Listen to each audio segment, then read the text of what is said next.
Hey everyone. So, on this channel, we're sharing interesting topics from Japan's online community that even people from overseas can enjoy. Now, let's check out today's discussion. It's devastating. There are hardly any houses standing as usual. About 90% are either completely destroyed or almost in a state of total collapse. A serious situation where 4,000 to 5,000 households cannot live in their homes. Today, it's raining, huh? Must be tough for those involved. I can only donate. Even at magnitude 4, the strange noises from the house were scarier than the shaking. In the first place, it probably doesn't meet earthquake resistance standards, right? That's true. If they really wanted to protect the lives of the citizens, the government should have provided financial support. Well, it's impossible though. During the New Year holidays in Japan, there are plenty of people with free time. Why not help out together? I can't go, because I'm working during the year-end and New Year holidays.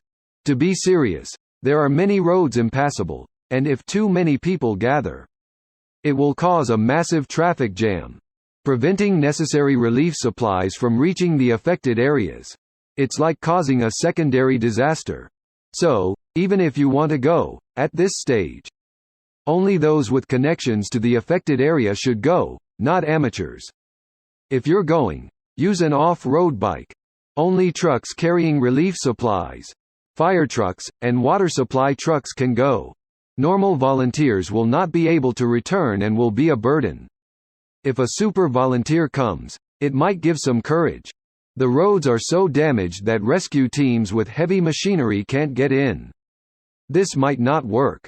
I thought about using a Chinook, but I don't know if the ground can support heavy machinery, so it's impossible. 72 hours. Last night might have been tough. But it's a mild winter, so we have to believe in the possibility. If it rains in the winter, we're in trouble. Our remaining strength will be depleted, and we'll freeze to death. At least temporarily accommodate the victims of a major earthquake on a luxury cruise ship.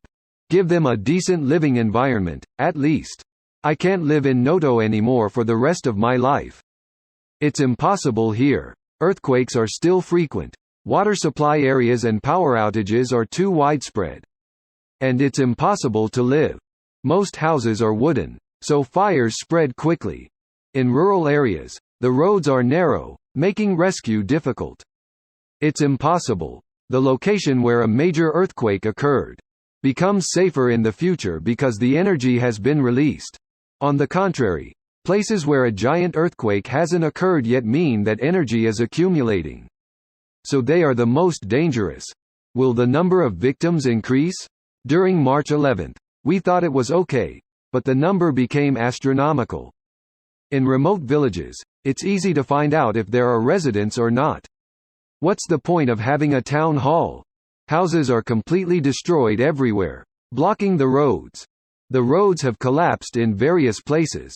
It's impossible to confirm without car movement, but car movement is difficult. We still don't know the full extent of the damage. And there are many buried alive, yet TV stations are in normal mode.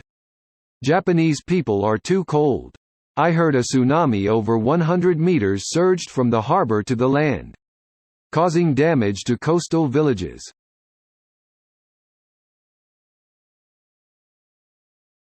It's an earthquake-prone archipelago, yet people cling sentimentally to old wooden houses. And that's why it turns out like this. I quickly sold my wooden family home and moved my parents to a reinforced concrete apartment. The attachment of Japan's elderly to their land is incredible. So well, it's impossible. Almost 100 people. I wonder if they've been able to contact the residents of Noto town. X from people in evacuation shelters in Noto town is coming in various miserable conditions.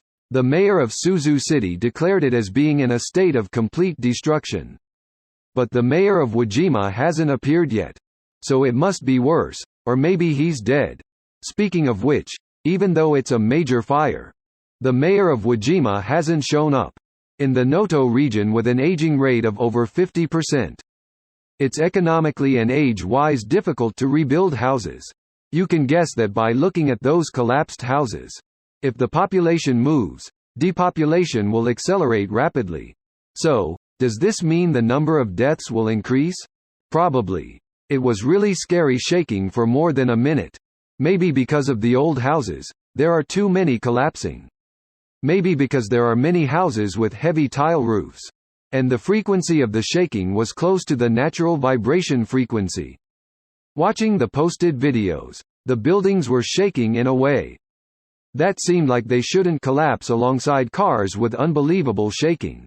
Ishikawa Prefecture has had many earthquakes. And they kept saying it would happen again. Wooden houses should have been rebuilt.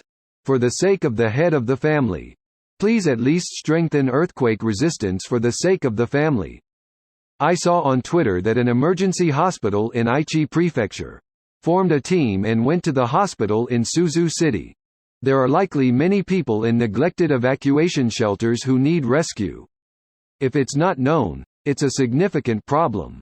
With this earthquake, it's an opportunity to consolidate those who were dispersed into areas like Wajima. If you want to support reconstruction, I think this method is good.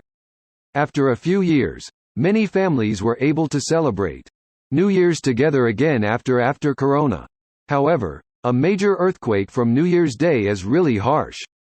The plan for the year is on New Year's Day. So will this year be a year of disasters? Also, looking at Suzu City, there are many houses that seem to have been built in the Showa 30s and 40s, maybe even before that.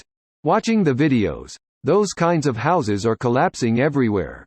90% complete destruction? What happened to earthquake resistance standards? 1. The shaking was severe. 2. There are many old houses mostly built before 1981. 3. There are few young people. Meaning the percentage of houses undergoing renovations is low. In regions where people in their 30s and 40s live, the majority of houses are likely to have been built within the last 10 to 15 years. In this region, it gives the impression that there are not many dilapidated houses that are 100 years old or older. They probably built substantial houses in an era when fish was abundant. Looking at the distribution of the epicenter, the peninsula is a mountain in the sea. And since it's a mountain, it means it became a mountain due to some crustal movement.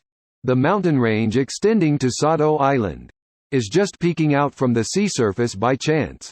Indeed, the damage was too big to immediately understand the situation.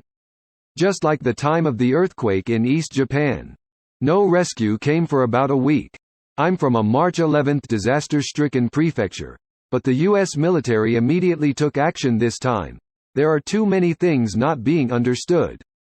Rural areas like this should have tower apartments. They are strong against disasters, and you don't have to shovel snow. No, honestly, people should no longer live in such rural areas. The population is decreasing, and it may be wasteful to use infrastructure. At least gather in Kanazawa. If possible, discard rural areas like Ishikawa and live together in Kyoto, Osaka, and Hyogo. That would be the best, I think. Did you find this video interesting? We'll keep bringing you fun topics from Japan's online community. Please subscribe to the channel and drop some comments.